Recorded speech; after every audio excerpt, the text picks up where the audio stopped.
Yeah, it's Mustang Stampede. Finally got the lifting pucks underneath the car, so the car is actually on the two-post lift. And of course, I got the template offline. Thank you to whoever posted that in that Corvette forum.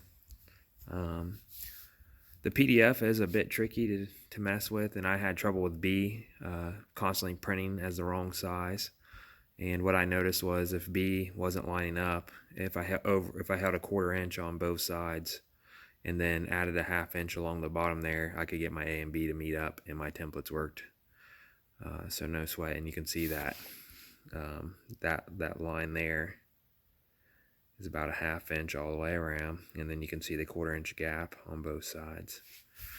I've already cut out. This will be more for the brake ducts, and also a little bit of protection for the radiator in case something flew in sideways. All right, so that's both the front sides.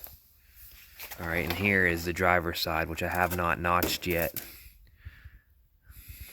Okay, so again, because I have the tools and stuff to mess with stuff like this, there's not any real need for me to buy a pre-made kit for double or triple the cost. Okay, there's some of the scrap pieces I have left. There is the cover for the passenger side that had to be removed. All right, so here's what we got.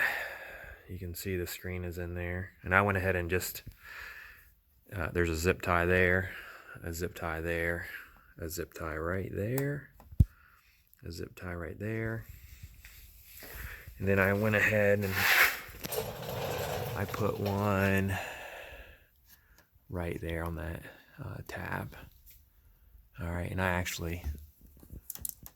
put some little bit of a tape around the edge all the way around. You can't see it from out here, but I put some tape on the sharp edges. Like, I'm probably gonna take that off and find a way. I'll take it back down one day and figure out a way to maybe do something with the sharp edges. I know a lot of people file them down, but still, once you file one, you have another that's going to be sharp, so I'll figure something out. All right, let's take a look at these pieces here. I'll just show you guys what the measurement is too on these, in case you plan to try to do this yourself. Sorry for my hairy leg getting into the thing, but if you have a piece that's 14 inches, you're going to be okay. All right, and I just angled this, not all like circular or whatever, just enough to get it covered. Okay, let's take a look and see. Oh, let's see what this measurement is. What do we got? About 4.25. Okay, so if you have a piece of mesh that is 14 inches long and 4.25 wide, you can make your own. I tried to protect the factory coating on this edge here, so I tried to make as many cuts as I could, leaving the factory edge, because hold on a second here.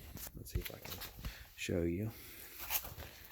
I can take my finger on the factory edge and run it all over it because it's not sharp, but if you try that out here on the cut edge, you're going to cut yourself pretty good. A little story about, let's see, expanded metal.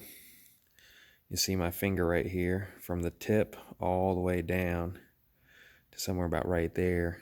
I went to grab onto my handlebars as a kid, and like my bike was leaning against the wall, and there's also a piece of expanded metal, diamond style expanded metal, kind of like this, but much thicker with sharp edges, for my dad's dirt track car trailer. So that took a trip to the hospital. So anyway, here we go. Remember I already have the bottom cover off, so I'm just taking that piece. It's a little hard to see one-handed here in film. Okay, so. And there's actually something back here. Once you get your grate up in there, it moves much freely. But that's what it's going to look like. Okay. I'm gonna have just a little bit of a gap right here. It's about a 1x2 like triangle, but it's totally behind this red piece of the car here. And don't mind the filthiness of this car. It's going to get cleaned up and ceramic coated. Coming home from the dealership wasn't the greatest. We hit some rain, so it is what it is. But anyway, I'm gonna go ahead and get that cinched in with some zip ties. Again, here's this side. And then just so you can kind of see, here's the unprotected side that I haven't started on yet. So I'll probably actually just stop. I did a lot of painting today at an investment property, so it's about time to call it quits for the night after I zip this side in and put the cover back on. So you got any questions? I will put the link for the expanded metal that I bought on Amazon into the description on this. And actually, before I say let's get out of here, let's go ahead and raise this joker up. And we'll take a look at the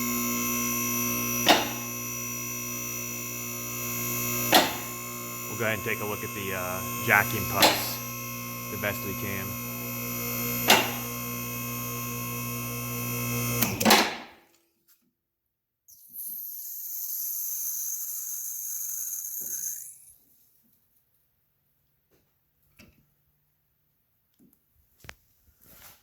Alright, so if you look in there, you can see that red jacking puck is in there. I didn't get it perfectly centered as the first time putting it on the lift. That one is pretty centered on the pad. And sorry about the bright light. That one is pretty much centered on the pad. And so is that one. If you haven't seen underneath the vets yet, they're basically a solid piece all the way underneath of them. If you ever have to work on this, there are so many bolts to remove to work underneath of this car. I'm going to assume that it's fully plated because there's hoses and lines that absolutely cannot be damaged coming from those radiators. So, but that's what the bottom of the vet looks like. So anyway, hey, that's it. Pucks installed, passenger side, radiator screens are almost in. So thanks for watching. All right, so yesterday when I left off, I had done the passenger side, but I wasn't real, so they're in there. I'm just not a real fan of the sharp edges. So I'm like, you know what? I'm gonna go ahead and try to figure out something different. So what I've done was, right here's the cutter tools. This is a very, very small opening, like door mold. Okay. For reference, it says that it's edge guard 9 by 32nd black. This is a 150-foot roll. My friend had this. He does body shop work, and so this is kind of what this looks like. So I went ahead and got the heat gun out and warmed that up because it's pretty tough to work with. And then I went ahead and this should be the outside. So basically, you'll see that I've secured a couple of the corners with some zip ties and cut them off. And I actually went and bought really small zip ties this time. So I just held it. It does have glue inside of it, so I don't know if that glue gets warm or sticky or whatever, but it had some glue material in it. So I just went ahead and secured those tighter corners, and there was the butt joint, which isn't really visible. So I'm gonna go ahead and put that one up. This was the first piece I tried to work with. I end up with two, a joint here and a joint here, because I was having one hell of a time working with this.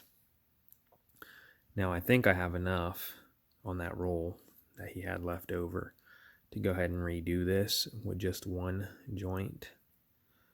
But if I recall correctly, this side is not visible at all, so I probably won't worry about it too much. So anyway, now it's time to take off the driver's side and put these in place and get them zip tied in and see what they look like. And then I will take the passenger side back off, pull the grates out, and put that same molding on them. So then I will have a conclusion video.